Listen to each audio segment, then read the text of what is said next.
Hi. Pawan Kalyan అయితే ఇంకెంత దిగజారుతాడు అనేది చాలా అర్థం కాకుండా ఉందండి.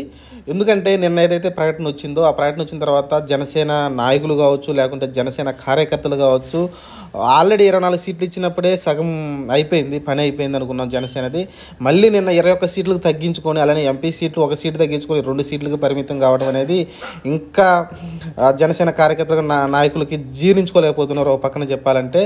ఎందుకంటే ఆల్రెడీ 24 సీట్లే చాలా తక్కువ అనుకున్నాం జనసేనకి ఇచ్చింది.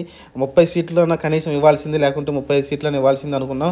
కానీ 24 సీట్లు పరిమితమైనప్పటికీ సర్లే 24 సీట్లు కనీసం 15 సీట్లన్నా గెలవగలిగితే కొంచెం స్ట్రాంగ్గా ఉంటుంది జనసేన అనుకున్నాం. కానీ ఇప్పుడు 21 సీట్లకు పడిపోయింది జనసేన. అలానే 2 ఎంపీ సీట్లకే పడిపోయింది. త్యాగశీలిగా అయితే జనసేన అధినేత పవన్ కళ్యాణ్ అయితే కనిపిస్తూ ఉన్నారు.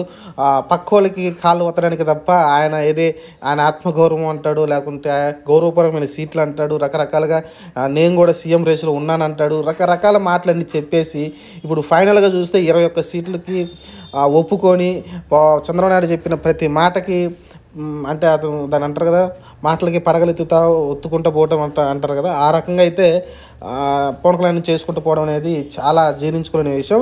ఇది ఖచ్చితంగా ఇంపాక్ట్ చూపిస్తుందని నేను భావిస్తున్నా. మీరు భావిస్తే కామెంట్ సెక్షన్లో పెట్టండి. ఇది ఖచ్చితంగా ఎలక్షన్లో చాలా ఇంపాక్ట్ క్రియేట్ చేస్తుంది. అందులోనూ ముఖ్యంగా కాపులు ఏదైతే ఈయన గట్టిగా భావిస్తున్నాడో, కాపు ఓట్లు నాకు పడతాయి అనుకుంటున్నాడు. ఆ ఓట్లు లాస్ట్ టైం వచ్చిన 6% ఓట్లు కూడా ఈసారి జనసేనకు 6% ఓట్లు కూడా వచ్చేటట్టయితే నాకైతే కనిపించట్లేదు. ఎందుకంటే ఇది అసహనం ఉంటుంది యూత్లో కావచ్చు, లేకుంటే సామాన్యులుగా ఉన్న కాపుల్లో కావచ్చు. న్యూట్రల్గా ఓట్లు వేద్దాం అనుకున్న పవన్ కళ్యాణ్కి ఓట్లు వేద్దాం అనుకున్న వాళ్ళు ఈయన కేవలం ఈయన కోసం కాదు, టీడీపీని బతికించడానికి, లేకుంటే టీడీపీని అధికారం తేడానికి కేవలం ఈయన పోరాడుతున్నాడు తప్ప, లేకుంటే జగన్ని గద్దెదించితే ఈయన సీఎం ఎలా అవుతాడో ఎవరికి అర్థం కాని విషయం. ఈ సీట్లు గెలిస్తే ఈయన సీఎం అవుతాడని విషయం అర్థం కాని పవన్ కళ్యాణ్కి ఎవరు చెప్తే అర్థమవుతుందో తెలియట్లేదు. కానీ ఇంకా ఆయన పిచ్చ క్లారిటీతో ఉన్నా అంటాడు, నాకు వ్యూహం వదిలేయమంటాడు, మీరు కొంచెం గట్టిగా అరిస్తే మీరు వైసీపీ కోవట్లుగా నేను పరిగణిస్తానంటాడు. ఇప్పుడు ఈ తీసుకున్న 21 సీట్లకి 2 ఎంపీ సీట్లకి ఎవరికి అన్యాయం జరిగింది? జనసేన కార్యకర్తలకి, జనసేన నాయకులకి. దాదాపు 50 స్థానాల్లో జనసేన గట్టిగా ఉందనుకున్నాం. లాస్ట్ టైం దాదాపు 40 స్థానాల పైనే ప్రభావితం చేసింది. 10,000 ఓట్లతోటి, 5,000 ఓట్లతోటి, 20,000 ఓట్లతోటి, 15,000 ఓట్లతోటి అయితే కొన్ని సీట్లు ప్రభావితం చేసింది జనసేన అయితే. ఆ చోట్ల కొంచెం కష్టపడి కొంచెం గట్టిగా కసరత్తు చేసుకుని ఉంటే కనీసం ఈ 2024లో కనీసం 10 సీట్లు సంపాదించుకోవడం పెద్ద విషయమేం కాదని నాకు అనిపించింది.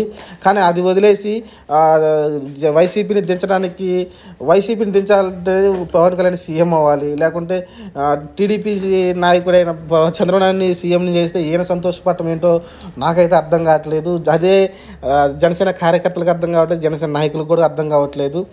వైసీపీ జగన్ దించేస్తే ఈయన సంతోషం ఏంటో నాకు అర్థం కావట్లేదు. ఇది ఓవరాల్గా ఈయన సీట్లు ఎక్కువ సంపాదించుకుంటే 10 కాదు 20 సీట్లు సంపాదించుకుంటే అప్పుడు ఈయన పార్టీ ఎదుగుతుంది, ఈయన పార్టీ ముందుకెళ్ళి ఇంకా చాలా సాధిస్తుంది. కాబట్టి అది ఆలోచించకుండా గౌరవపరమైన సీట్లు లేవు, అలానే ఆత్మగౌరవం లేదు, ఏమీ లేదు. ఓవరాల్గా అయితే పవన్ కళ్యాణ్ దిగజారిపోయాడు. పూర్తిగా చంద్రబాబు నాయుడుకి అయితే సరెండర్ అయిపోయి పనిచేస్తున్నాడు. క్లియర్గా అర్థమైపోయింది. చంద్రబాబు నాయుడు ఏది చెప్తే దానికి తల ఊపుతున్నాడు. ఒక మాయా చట్టంలో అయితే పవన్ కళ్యాణ్ ఉన్నట్టయితే క్లియర్గా అర్థమవుతుంది. బీజేపీ ఏదో వచ్చిందని మళ్ళీ ఈయన సీట్లు తగ్గించుకోవడం ఏంటో అర్థం కాలేదు నాకైతే. ఎందుకంటే బీజేపీని కాదనే పొత్తులో డైరెక్ట్గా ఈయన అనౌన్స్మెంట్ చేశాడు. చంద్రబాబు నాయుడిని జైల్లో కలిసి బయటకు వచ్చి డైరెక్ట్గా ఎన్డీఏ భాగస్వామిగా ఉండి జనసేనతోటి బీజేపీతోటి కలిసి ఉన్నప్పుడే డైరెక్ట్గా బీజేపీని సంప్రదించకుండానే డైరెక్ట్గా టీడీపీతో అయితే పొత్తును ప్రకటించిన పవన్ కళ్యాణ్ ఇప్పుడు బీజేపీ కోసం మళ్ళీ సీట్లు తగ్గించుకోవడం ఏంటనేది నాకైతే అసలు అర్థం కాని విషయం. మరి చూద్దాం ఓవరాల్గా మరి ఇది ఎంతవరకు ప్రభావితం చేస్తుందో ఓటర్ పైన, అలానే కార్యకర్తలు ఎంతవరకు దీన్ని జీర్ణించుకొని పవన్ కళ్యాణ్ వెంట నడుస్తారనేది చూద్దాం. ఇది ఓవరాల్గా నాకైతే పూర్తిగా నచ్చలేదండి. కనీసం 24 సీట్లన్నా స్టిక్ అయి ఉంటే బాగుండేది. ఆ 3 ఎంపీ సీట్లతోటి కావాలంటే అడిషనల్గా 2-3 సీట్లు టీడీపీ ఇచ్చున్న బాగుండేది, దాన్ని ఒప్పించుంటే పవన్ కళ్యాణ్ బాగుండేది. కానీ టీడీపీ అధినేత చంద్రబాబు నాయుడు చెప్పిన ప్రతి మాటకి వత్తాసుగా ఉండి ఇప్పుడు కూడా మళ్ళీ ఎమ్మెల్యే సీట్లు తగ్గించుకొని పోటీకి వెళ్ళడం అనేది హాస్యాస్పదంగా ఉంది. ఆయన ఏదైతే అన్నాడో వ్యూహం నాకు వదిలేండి, ఇదే ఆయన వ్యూహం అనుకుంటాను. రేపొద్దున ఇంకొక పార్టీ వచ్చి ఇంకొక 2 సీట్లు తగ్గించుకోమన్నా తగ్గించుకుంటాడేమో పవన్ కళ్యాణ్. ఆ 2 ఎంపీ సీట్లు ఇంకొక 4 సీట్లు ఎమ్మెల్యే సీట్లు కూడా తగ్గించుకుంటాడేమో పవన్ కళ్యాణ్ గారు. మరి చూద్దాం. మరి పవన్ కళ్యాణ్ ఆయన వ్యూహం ఏంటో ఎవరికి అర్థం కాంది. మరి ఈ 20 సీట్లలో ఎన్ని సీట్లు గెలిస్తే ఆయనకి అధికారం వస్తుందనేది చూడాలి. లేకుంటే మనం చక్రం తిప్పుతామంటాడు, మాటకొస్తే మరి ఈ టీడీపీ ప్రభుత్వంలో చక్రం తిప్పుతామంటాడు. 10 సీట్లతోటి ఏం చక్రం తిప్పుతాడో నాకైతే అర్థం కావట్లేదు. ఎందుకంటే వాళ్ళు దాదాపు 144 సీట్లలో టీడీపీ పోటీ చేస్తుంది, అలానే 10 సీట్లలో బీజేపీ పోటీ చేస్తుంది, 21 సీట్లలో జనసేన పోటీ చేస్తుంది. ఇది అసెంబ్లీ సీట్లు. అలానే 17 సీట్లు టీడీపీ ఎంపీ సీట్లు పోటీ చేస్తుంది, 2 సీట్లు జనసేన పోటీ చేస్తుంది, ఒక 6 సీట్లు వచ్చేసి బీజేపీకి ఎంపీ సీట్లు అయితే ఇవ్వడం చూసాం.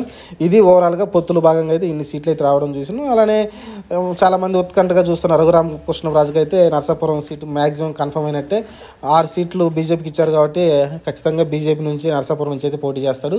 బీజేపీలో అయితే అతను అఫీషియల్గా జాయిన్ అయ్యే అవకాశం అయితే కనిపిస్తుంది. అలానే పురంధేశ్వరికి ఇప్పుడు బీజేపీ అధ్యక్షులైన పురంధేశ్వరికి అయితే రాజమహేంద్రవరం నుంచి అయితే ఎంపీ సీట్ ఇచ్చే అవకాశం అయితే కనిపిస్తుంది. ఇది ఓవరాల్గా మరి చూద్దాం.